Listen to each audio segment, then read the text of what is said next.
अस्सलाम वालेकुम, welcome back to Shaik sports. आज हम बात करेंगे कि पाकिस्तान ने श्रीलंका टूर के लिए जो स्क्वाड का ऐलान किया है उसमें कौन कौन से प्लेयर को शामिल किया है और कौन कौन से प्लेयर को रेस्ट दी गई है। तो पीसीबी की जानिब से ऑफिशियली तौर पर T20 स्क्वाड का ऐलान कर दिया गया है। ये 7 जनवरी से लेकर 11 जनवरी तक श्रीलंका का टूर होगा और इसमें 3 T20 मैचेस खेले जाएंगे। तो पीसीबी की जानिब से ऑफिशियली तौर पर इस स्क्वाड का ऐलान कर दिया गया है और इसमें सलमान अली आगा कैप्टन होंगे और अब्दुल समाद को इस स्क्वाड में शामिल किया गया है। पीसीबी की जानिब से अब्दुल समाद को एक दफ़ा फिर मौका दिया गया है इस स्क्वाड में।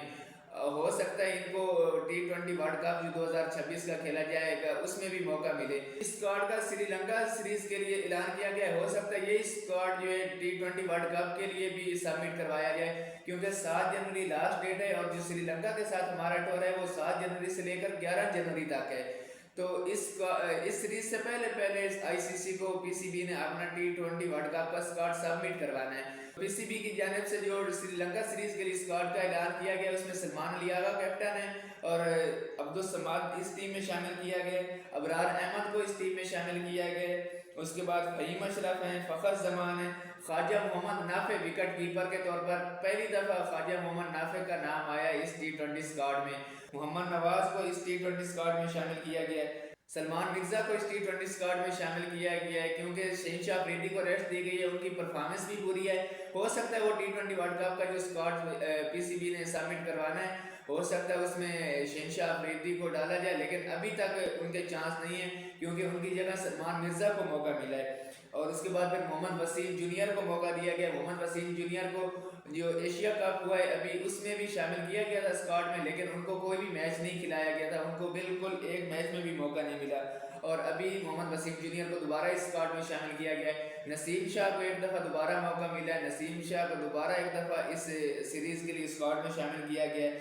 फिर साहबजादा फरहान है, साइम अयूब है, शादाब खान इस टाइम बहुत अच्छी परफॉर्मेंस दिखा रहे हैं बतौर ऑलराउंडर। उन्होंने एक 50 भी की है बिग बैश में, वो इस टाइम एक लीग खेल रहे हैं बिग बैश की, उसमें उन्होंने एक 50 भी की है और विकटें भी ले रहे हैं। और सिर्फ जितने भी इस टाइम हमारे प्लेयर मुख्तलिफ लीगें खेल रहे हैं, कुछ BPL खेल रहे हैं, कुछ ILT खेल रहे हैं, कुछ बिग बैश खेल रहे हैं, तो जितने भी प्लेयर हमारे इस टाइम मुख्तलिफ लीगों में खेल रहे हैं उनमें सबसे ज़्यादा जो किसी की अच्छी परफॉर्मेंस है किसी प्लेयर की तो वो सिर्फ शादाब खान की है।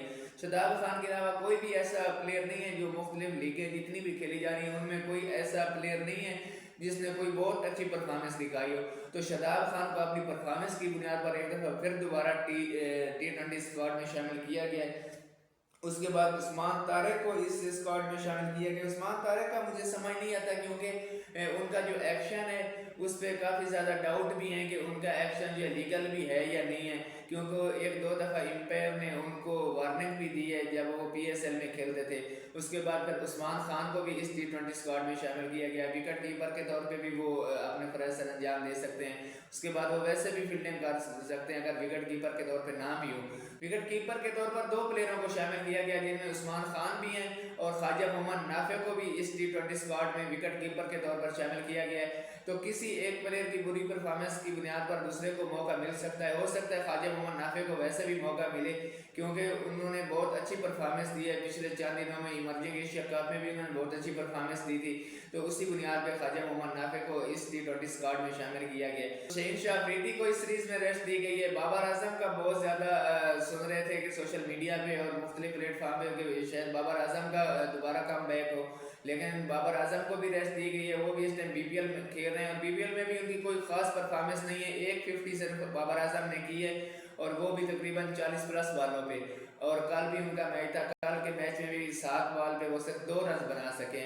तो इसी वजह से क्योंकि उन्होंने कोई इतनी अच्छी परफॉर्मेंस नहीं दी, और ये लीगें होती इसलिए हैं कि आप लीगों में परफॉर्म करके दोबारा अपनी नेशनल टीम में शामिल हो, लेकिन जब आप लीगों में भी परफॉर्म नहीं करते तो फिर आपने नेशनल टीम में आगे क्या परफॉर्म करना है। लीगें जो होती हैं ये आपके लिए एक प्लेटफॉर्म होता है कि आप इस प्लेटफॉर्म पे परफॉर्म करें और दोबारा अपनी नेशनल टीम में आएँ, लेकिन वो BPL में भी कोई अच्छी परफॉर्मेंस नहीं उन्होंने दिखाई, इसलिए उनको इस T20 स्क्वाड में शामिल नहीं किया गया। और ना कोई मोहम्मद रिजवान को इस T20 स्क्वाड में शामिल किया गया है। हसन नवाज को भी इस स्क्वाड में शामिल नहीं किया गया, वो भी इस टाइम लीग खेल रहे हैं, उन्होंने भी कोई ऐसी परफॉर्मेंस नहीं दिखाई जिसकी बुनियाद पे उनको इस T20 स्क्वाड में शामिल किया जाता। تو جو پی سی بی کی جانب سے اس سری لنکا سیریز کے لیے اسکواڈ کا اعلان کیا گیا تھا وہ یہ کھلاڑی ہیں. تو ہو سکتا ہے جو سری لنکا سیریز کے بعد ٹیم نے واپس پاکستان آنا ہے اور پھر یہاں پہ آسٹریلیا کے ساتھ ایک T20 سیریز کھیلنی ہے. ابھی تک تو آسٹریلیا کے ساتھ صرف 3 میچوں کی ایک سیریز شیڈول ہے. ہو سکتا ہے یہ 5 میچز بھی ہو جائیں.